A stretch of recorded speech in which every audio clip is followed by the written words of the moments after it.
Hey guys, so 5.3 properties of trig functions. Okay, so you're gonna write these down on your paper, but this is not something necessarily that you should just memorize and be done with it. I want you to understand it and I want you to think about why these things are true, okay? So basically this is saying that for any sine value, and this works for like cosecant also, right? A sine is the reciprocal, you flip it for cosecant. So for any sine value of theta, if you add or subtract 2 pi, it's the same thing. Because why would that be true? Well, if you go around a circle, 2 pi, you get to the same place. So if you're at 60 degrees and you add 2 pi, you get back here. If you subtract 2 pi, you get back here. If you subtract 100 pi, you get back here. Same thing, right? So the y values are going to be the same, the x values are going to be the same. That's true for sine and cosine and tangent. So these are called periodic properties. You don't have to know this, the name of it, but you have to know that basically when you add or subtract 2 pi, nothing changes. Okay, the important part of this is really what happens when you add or subtract pi. So we started talking about that this week. Remember, like in class, I was like, okay, what happens when you go across the circle? So what happens when you go across the circle? Let's say you're right here. You have 1/2 comma root 3 over 2. When you go 180 degrees across, you get to 240 degrees. Now, they're the same coordinates, but now they're negative and negative. Okay, let's see what happens, like, let's say right here, 150 degrees. So it's negative root 3 over 2, comma 1 over 2. If you go pi radians, or 180 degrees in either direction, it doesn't matter, you get here. So notice how this is the opposite, and this is the opposite, right? Because this is a negative x, this is a positive x. But it's the same coordinates. So what happens when you go to the other side of the circle? We talked about this with cosine and sine. We become opposite values. So if it's positive, it becomes negative. If it's negative, it becomes positive. What happens with tangents? Well, tangent is when you divide the y value by the x value. So if you divide this by this, you get the same thing, right? If you divide this by this, you get -1. If you divide this y value, where is it? Ooh, it's right here, sorry. This y value by this x value, you get a positive 1 over root 3, and you get a positive 1 over root 3. So it's the same thing. So tangent, it doesn't matter if you go halfway, you get to the same thing. So that's why here it says if you add or subtract pi, if you go across the circle, the sine value changes to a negative. The cosine value changes to a negative. If it's negative, it changes to a positive, right? But the tangent value, that does not change. This is not something to memorize. It's something to understand because I want you to think about a unit circle and what that really means each time. Okay, the even and odd properties, that's saying if you have a negative theta. Okay, let's see what happens when you have a negative theta. So you guys know 30 degrees is here. Negative 30 degrees is here. So what happens when you go positive and negative 30 degrees? Well, the x value doesn't change. Why wouldn't the x value change? Because this is positive x and it's the same x value. But the y value changes from positive to negative, or let's say I'm talking about 150 degrees, and then a negative 150 degrees would be right here, right? So I have these two. So this is positive 150, this is negative 150. So what happens to the x value? Oh, the x values still stay the same. Cosine stays the same. Sine changes. Okay, what about tangent? Tangent. This one's negative. This one's positive. It's the same value, but this one's negative. This one's positive. Okay, so for negative thetas, everything's negative except for cosine, because when you go positive versus negative angle, the x value is the same. When you add or subtract pi's, everything's negative except for tangent. Tangent stays the same here. Here it's cosine that stays the same. The reason is because the cosine x-axis is the same when you go up or when you go down, counterclockwise versus clockwise. Okay? So that's something to not necessarily memorize, but you should know it. and you have to know it, you know, within like, let's say 5 to 10 seconds of thinking about it, okay? Okay, so find the exact value. So then it comes to like, how do you get these answers basically? So these are pretty cool. So you start with 17 pi over 4. So we've done this already. We started doing this already. Somebody was like, Miss Tam, this was in our pop quiz. Jeez. And I was like, well, you took it home. You had it at home. So really, if you subtract 2 pi or add 2 pi, like we mentioned here, then it should be the same thing.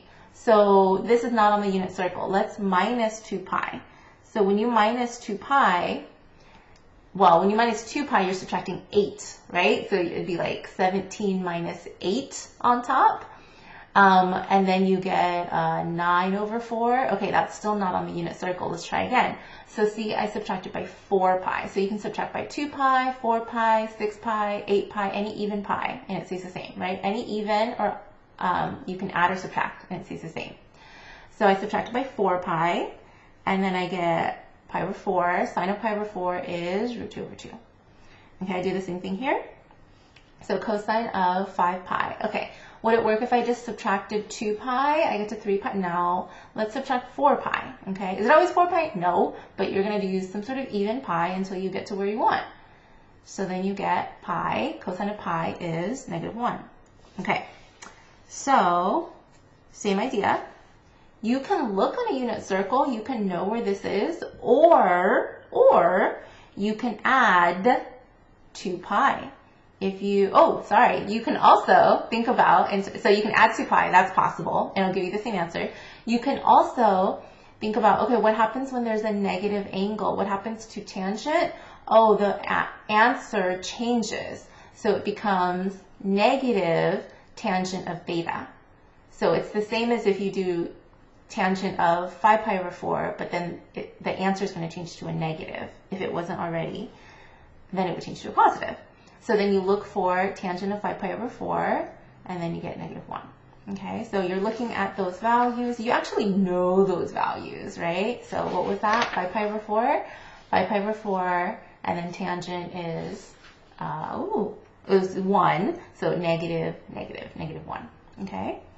Cosine of. Okay, so for this one, I would definitely be adding. So this is not on the unit circle, okay? So I can do one of two things. I can add 2 pi, add 2 pi, add 2 pi, add 2 pi, or I can deal with the negative first. So either way is going to work for you. You should try it. You shouldn't just copy my work. You should try it, okay? So what I ended up doing, is I didn't do anything. So you should try it. And then I will do it right now, but you should do it first. You should pause it. So I can do, is it negative? No, it's going to stay positive cosine of 37 pi over 4. And then that's cosine of, and I can do 37 pi over 4 minus. If I do 2 pi, it's 8. If I do 4 pi, it's 16. If I do 6 pi, it's 24. If I do 8 pi is, 8 pi is good. 32 over 4. And that gives me cosine of, subtract, I get 5 pi over 4. I think about 5 pi over 4. What is my cosine value? My cosine value is negative root 2 over 2. So even if you did it a different way, you get that same answer. Okay.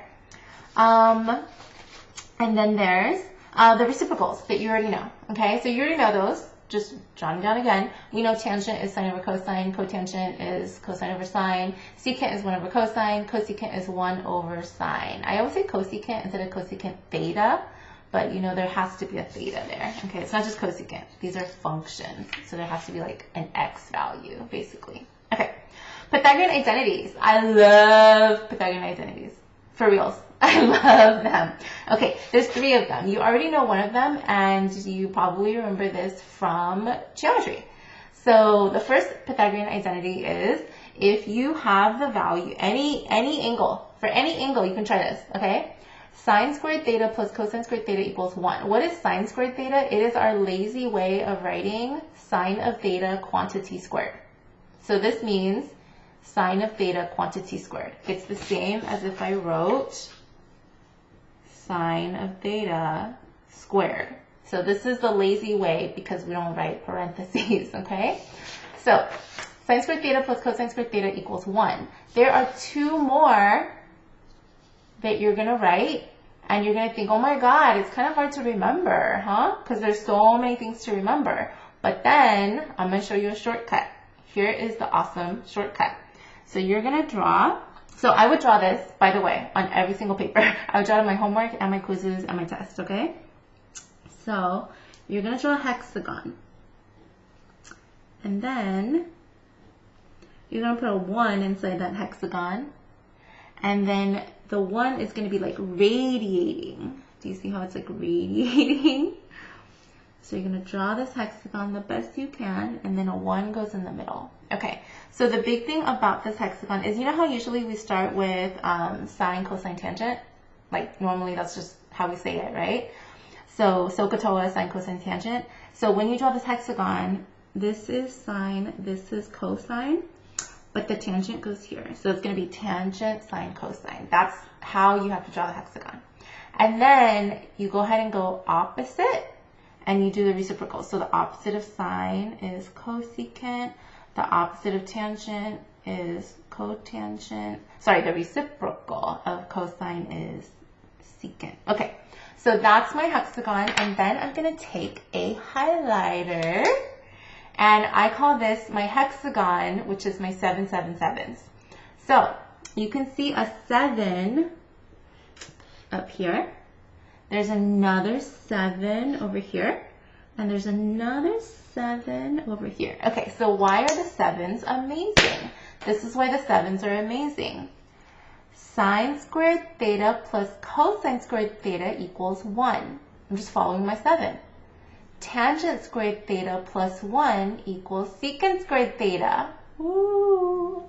1 plus cotangent squared theta equals secant squared theta. So if you have this 7, 7, 7 on every paper, you're going to be able to remember your Pythagorean identities.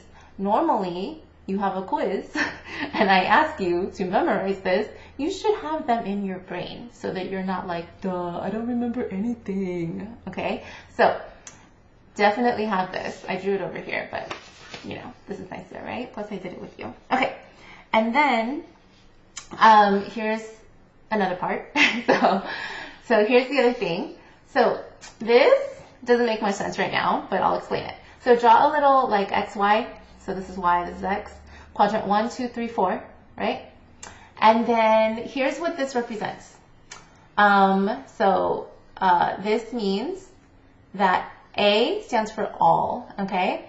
So all, even though this says all already. So all means all of them, sine, cosine, and tangent.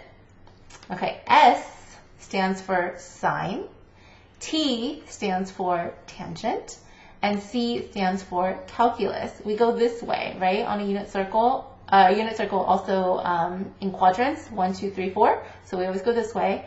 So to remember how this lines up, we say all students take calculus. Do they all? No, but you will because you're in honors pre-calc. So all students take calculus tells us the first letters that we use, all students take calculus. What does this mean? This means that all of the trig functions, sine, cosine, and tangent, are all positive values in quadrant 1. In quadrant 2, it's just the sine values that are positive. Cosine is negative. If you look at any cosine, those are x values are negative. And then tangents, where you divide the sine and cosine, those are negative too. In quadrant 3, only tangents are positive. Sine and cosine are both negative, right? So left down. And then in quadrant 4, only cosine is positive because this is positive on the x-axis, this is negative on the y-axis, and then when you divide them, you get a negative. So all of them are positive, just sine, just tangent, and just cosine. That will help us a little bit later. Is it today? It is today. Okay, today is when it helps us. Okay. So here's the big thing for today, all right? Here's like where we actually start to do real problems. Find the exact values of the six trig functions. You must draw a sketch. Must. And you guys missed this question a lot today on the quiz. So you must draw a sketch. here is the problem. The problem is they tell you sine is this value, sine of theta is this value, and cosine is negative. So when you read this, you have to read cosine is negative. Okay, so you're drawing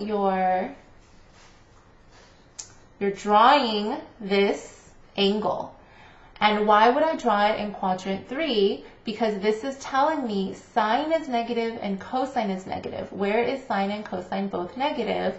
Oh, here in quadrant 3, so only tangent is positive. Remember, all students take calculus. So tangent is positive here, and everything else is negative. When I draw it, I see that my hypotenuse is 3. So I draw a point, and then I draw my hypotenuse is 3. And then I see this is negative 1 over 3. What is sine again? SOHCAHTOA is opposite over hypotenuse. So the opposite of theta, I have to draw my right angle, by the way. I have to draw my right angle from the x-axis. It either goes up to the x-axis or it goes down to the x-axis. That right angle has to be on the x-axis always, okay? And then there's my theta coming from the origin. So I have a negative 1, a 3. Pythagorean theorem gives me this value over here. So I do have to find that value using Pythagorean theorem. So in quadrant 3, I draw a point, and then I do Pythagorean theorem to get that value. Now I can get all the other values. Because I already know sine, with this picture, I can do adjacent over hypotenuse, and then I can do opposite over adjacent, and then you rationalize and you get this. And then you flip it, and you flip it, and you flip it. And that's it. So that's number 2A. Okay, another one, B. So tangent is positive, sine is positive. Where does that happen? Think about what quadrant. All students take calculus. That happens in quadrant 1. Why would I draw it like this? I have a point in quadrant 1. I drop it down. I draw my theta. Tangent is opposite over adjacent. Opposite over adjacent. Pythagorean theorem gives me root 5. And then I go ahead and list opposite over hypotenuse, adjacent over hypotenuse, opposite over adjacent. I already have that one. Flip, flip, flip. Those are my answers. Okay, last ones. Oh my gosh, I love simplify. Okay, simplify. So, simplify. How could you simplify, right? In quotes, simplify. How could you simplify this? Well, what's 1 over secant? Well, secant is 1 over sine, so why don't I just make that into, or sorry, secant is 1 over cosine. So why don't I just make that into cosine? So 1 over secant must be cosine. So what is, well, this is a theta, this is a theta, sine squared theta plus cosine squared theta equals 1. Okay, I think this is the last one. Yes, okay. So how about this one? So this one's kind of tricky. So you can do different things. It doesn't have to be all, my way, but you want to do something with this, with that negative. So if you, I'm going to say take out, but I don't really mean take out. So to deal with the negative, would you have a tangent 10 degrees or would you have a negative tangent 10 degrees? So what happens with a negative? You would have a negative tangent 10 degrees. Okay, what about this? This is weird, right? Okay, cotangent. So cotangent, if it's a 1 over cotangent, we can change it to tangent, right? Tangent of 190. But see how this is 10 degrees and this is 90 degrees? Okay, so you're working on it. Do I have anything under? You're working on it. And then my first step is I dealt with this, okay? And then I dealt with this and I dealt with this separately. So like I said, that's negative tangent 10%, 10 degrees. And this one, I subtracted 180. When you subtract 180 from tangent, when you go to the other side of the circle, what happens? Nothing. So this doesn't change to negative, right? For tangent, you get the same values. Okay, what's a negative plus? Oh, that's 0.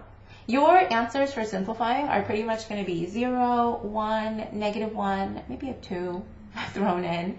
But there you go. All right. Good luck.